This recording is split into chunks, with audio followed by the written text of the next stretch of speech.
மகாராஷ்டிரா தேர்தல் முடிவை அடுத்து அங்கு கூட்டணி அமைவதில் இழுபறி நீடிக்கிறது.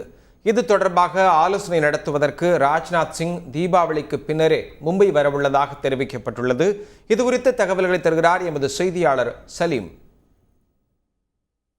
மகாராஷ்டிராவை பொறுத்தவரை யார் முதலமைச்சர் அப்படின்னு சொல்லி எம்எல்ஏக்களோட கலந்து ஆலோசனை பண்ணி முடிவெடுக்கிறது திரு ராஜ்நாத் சிங் அவர்கள் தான், பாஜக உயர்மட்ட குழு பொறுத்தவரை.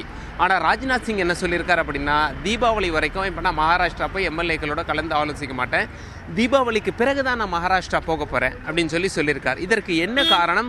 மகாராஷ்டிராவில் ஏன் ஆட்சி அமைய இந்த இழுபறி, கூட்டணியில் ஏன் இந்த இழுபறி அப்படின்னு சொல்லி நம்ம பாஜக கிட்ட விசாரிக்கும் போது பாஜக என்ன சொல்கிறாங்க அப்படின்னா, சிவசேனாவோட கூட்டணி வைக்கவே நாங்கள் விரும்புகிறோம் தேசியவாத காங்கிரஸை காட்டிலும். ஆனால் சிவசேனா அவங்க துணை முதலமைச்சர் அல்லது முக்கிய மந்திரி பதவிகளை கேட்டாங்கன்னா கொடுக்கறதுக்கு எங்களால் முடியாது. ஏன் அப்படின்னா, எங்களை பொறுத்தவரை ஒரே உரையில் இரண்டு கத்தி கூடாது. அதனால் முதலமைச்சர் துணை முதலமைச்சர்லாம் தேவை கிடையாது.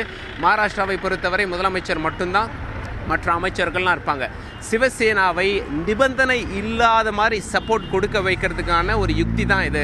நாங்கள் காத்திருப்போம், எங்களுக்கு பிரச்சனை இல்லை. எனிவே நாங்கள் தான் நம்பர் 1 பார்ட்டி மகாராஷ்டிராவை பொறுத்தவரை. அதனால் நாங்கள் சிவசேனா நிபந்தனை இல்லாமல் சப்போர்ட் கொடுக்குற வரைக்கும் நாங்கள் காத்திருப்போம். அது வரைக்கும் நாங்கள் ஆட்சி அமைக்க மாட்டோம், முதலமைச்சர் வேட்பாளரையும் தேர்வு செய்ய மாட்டோம் அப்படின்னு சொல்லி பாஜகவை சேர்ந்த ஒருவர் மிக தெளிவாக பேசினார். சிவசேனாவை பொறுத்தவரை தேசியவாத காங்கிரஸை குறை கூற ஆரம்பித்து விட்டார்கள். தேசியவாத காங்கிரஸ் மேலே நிறைய ஊழல் புகார்கள் இருக்குது, அதுலேருந்து தப்பிக்க தான் பாஜகவிற்கு அவங்க சப்போர்ட் பண்ணுறாங்க அப்படின்னு சொல்லி சிவசேனா ஒரு பக்கம் கூறி வந்தாலும், சிவசேனாவை பாஜக காக்க வைக்கிறது.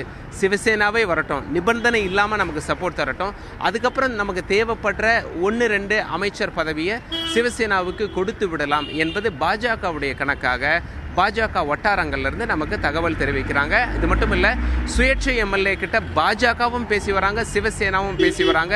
சுயேட்சை எம்எல்ஏக்களோட சப்போர்ட்டை மட்டும் வைத்துக்கொண்டு பாஜக ஆட்சி அமைக்க முடியாது என்ற நிலை மகாராஷ்டிராவில். அதனால் தேசியவாத காங்கிரஸ் அல்லது சிவசேனாவுடைய சப்போர்ட் பாஜகவிற்கு ஆட்சி அமைக்க முக்கியமாக தேவைப்படுகிறது.